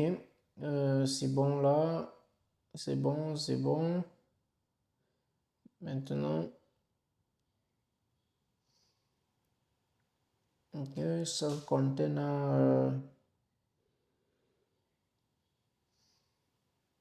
Bon, ça, c'est les arguments qu'il faut principalement définir. Ça, c'est echo, ron 10. Bon, là, ça ne peut pas cracher. Target arc, ça, c'est les arguments qu'il faut définir. Donc, ici, ça peut aussi cracher. Ici, je vois doc, restore, blablabla, run.net publish. Et ça peut cracher encore ici, à la ligne 18, 19 et à la ligne 22. Donc ça, ce sont les variables d'environnement généralement qu'on définit dans environment. Il y a environment quelque part là. Je vais vous montrer ça tout à l'heure, mais il y a environment quelque part là. Je ne le vois pas, mais je vais vous montrer.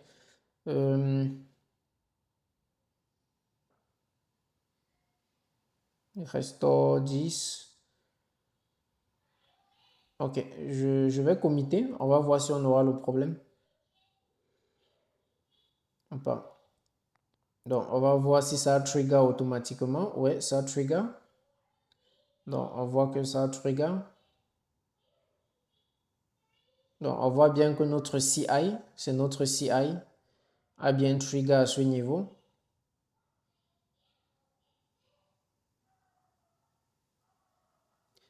Là, ça veut build l'image. On voit bien que ça pull. Donc, la première étape s'y est passée. Donc, le fait que j'ai mis égal à Linux, ça va. Le pull est complet. Ça va passer à l'étape suivante. Les arguments. Ok.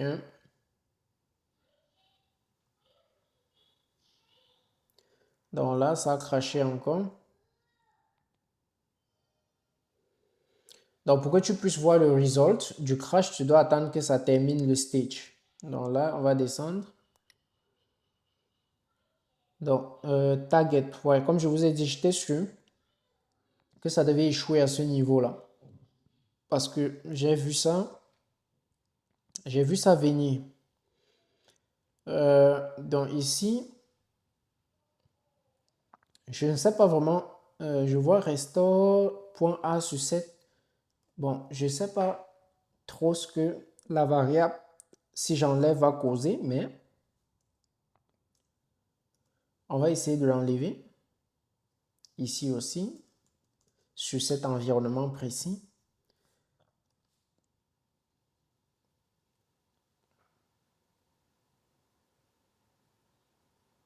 OK.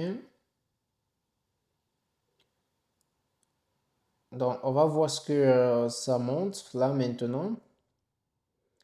On va voir si ça passe ou pas.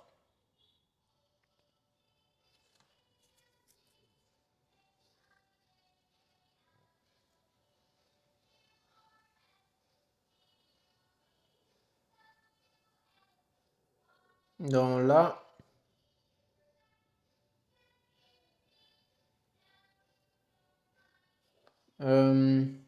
OK. Donc là, on va voir, oui, première étape, c'est bon. Les arguments.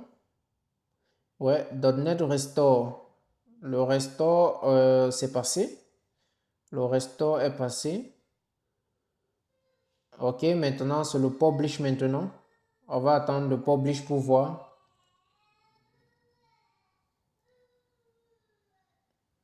OK, le publish aussi est passé. Donc, je pense que le build est OK. Voilà, le build est OK. Donc, le result, c'est sur seeded. Donc, on va voir le push maintenant.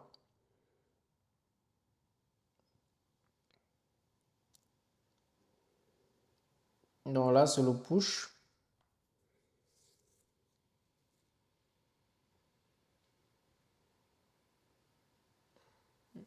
OK. Donc là, on vient de pousser. Donc, si je viens là, voilà, c'est bon. Si je viens sur pipeline. Donc, voilà un environment que je vous disais tout à l'heure. Donc, vous pouvez voir que on a le voting app 1, voting app 2. Normalement, on peut bien renommer ces trucs-ci. Rename. OK. Au lieu de voting app comme ça, je vais dire celui-ci, CI, CI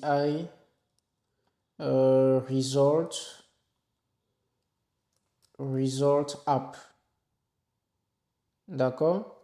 Pour celui-ci, je peux le renommer. Qu'est-ce que j'ai fait là? J'ai plutôt cliqué sur éditer. Celui-ci, je dis rename. Je vais dire CI. C'était quoi? Vote app. Et celui-ci, c'est le CI de Worker app. D'accord? Donc là, on a nos trois pipelines. Si je viens ici, par exemple, sur mon repo, je prends peut-être celui-ci. J'essaye de renommer son image. Je crois, lui, son nom, c'est vote.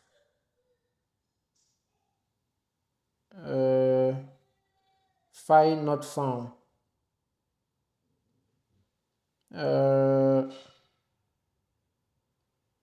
C'est resté toujours. Bref, vu que je n'ai pas renommé à ce moment-là, c'est pas un problème. Maintenant,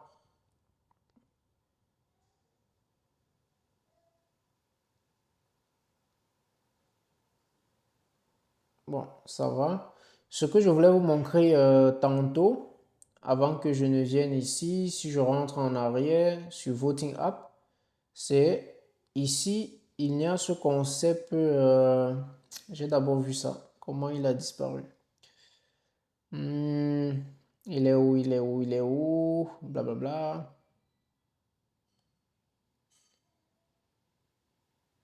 Ok. Ouais, il y a une fonctionnalité environnement quelque part là. Bref, donc ça vous permet de déclarer des variables. D'accord? Voilà, le voici. Ok, dans Pipeline, c'est dans Pipeline. Ok, donc ici, vous pouvez créer des environnements. Et pour chaque environnement, maintenant, voilà, comme vous voyez là, vous pouvez créer un environnement, différents trucs, la ressource non, ou bien la ressource Kubernetes, ou bien une machine virtuelle, etc. Bref, ce n'est pas le sujet pour l'instant, mais je voulais juste vous dire que c'est là. Donc, si je viens ici, je prends Walker, par exemple. Je viens ici, j'ajoute juste une ligne, comme ça, je retire une ligne et je commit, comme ceci. Je commit sur la branche main. Donc, vous allez voir, le pipeline est déclenché. D'accord? Vous allez voir mon CI/CD est bien là. OK, mon CI/CD est là. Si je viens sur mes pipelines, vous allez voir que ce CI/CD est en train d'être exécuté. Donc, New Pipeline permet de créer un nouveau pipeline. Donc, si vous voulez relancer un pipeline manuellement, vous venez plutôt, vous cliquez sur ce pipeline, vous allez voir le nombre de fois ce pipeline a été déjà exécuté. Donc, en gros, c'est ce qu'il faut retenir. Donc, tu cliques plutôt dessus comme ceci. Tu vas voir le nombre de fois que le pipeline a été exécuté. Ne fais pas, il ne faut pas venir plutôt relancer un nouveau pipeline ici, sinon tu vas dupliquer les pipelines. D'accord? Tu cliques juste dessus pour voir le pipeline en fait. Et si tu veux relancer un pipeline, tu cliques dessus comme ceci et tu cliques sur New. Tu relances juste le pipeline. D'accord? Et à ce moment-là, ce pipeline-ci va tourner. Donc, ces deux pipelines sont en train de tourner. Vous allez voir que celui-ci, comme on a lancé en premier lieu, il est là, il tourne déjà. Par contre, il a terminé, celui-ci se lance maintenant. D'accord? Donc là, si tu regardes, tu vas voir que lui, il est lancé. D'accord? Tu vas voir qu'il est en train de tourner. Maintenant, si tu reviens ici, tu vas voir qu'il n'y a que 3 pipelines en fait. Ici, ça veut dire qu'il y a 3 pipelines. Donc les amis, ça c'est un projet que vous pouvez mettre dans votre résumé pour dire que vous avez migré un CI, un ensemble de CI pour des microservices qui étaient sur GitHub Action, fait avec GitHub Action, vers un CI avec Azure DevOps. J'espère que vous aurez appris énormément de choses via ce tutoriel. Une chose que vous devez faire, une chose que vous devez faire, c'est de supprimer les ressources, principalement cette ressource-ci, qu'on utilise ici sur nos agents. Si vous avez une difficulté pour la configuration de votre agent à ce niveau, vous allez me faire part de ça et c'est avec plaisir que je vais vous aider. Maintenant, comment me faire part de ça rapidement? Vous venez sur le site ronbookly.io. Ici, vous partez sur communauté. Vous partez sur communauté ici, là. Sur forum. Vous allez voir différents forums et vous posez la question dans le forum 30 jours Azure. D'accord? Super. Donc, ce que je vais faire avant de quitter avec vous, première chose que je vais faire, je vais venir ici, ici là plutôt, mon Personal Access Token que j'ai créé avec vous, je vais supprimer. D'accord? Je vais supprimer. Je révoque. D'accord? Première des choses. Deuxième chose que je vais faire, c'est de venir dans Azure. Ici, je vais regarder mon Resource Group. Azure. Donc, avant même, si je vous montre ici, vous allez voir que on a tout. Si je refresh ici, vous allez voir qu'on a nos différentes applications ici. On a le Vote, on a le Resolve et on a le Worker. Maintenant, si je viens sur Resource Group, je vais supprimer mes ressources. D'accord? Donc là, je viens ici. Voici ça ici. D'accord? Je clique dessus et je vais supprimer.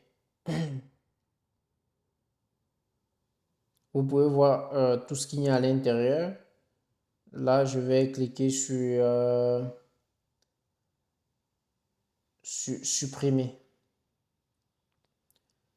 Donc, on me dit type group name to delete. Ça s'appelait encore quoi là? YouTube CI/CD. YouTube CI/CD. Et je supprime. Là, ça va supprimer toutes mes ressources. D'accord? Les amis, j'espère que vous aurez appris quelque chose. C'était Donald Programmeur. À nous revoir dans un nouveau tutoriel.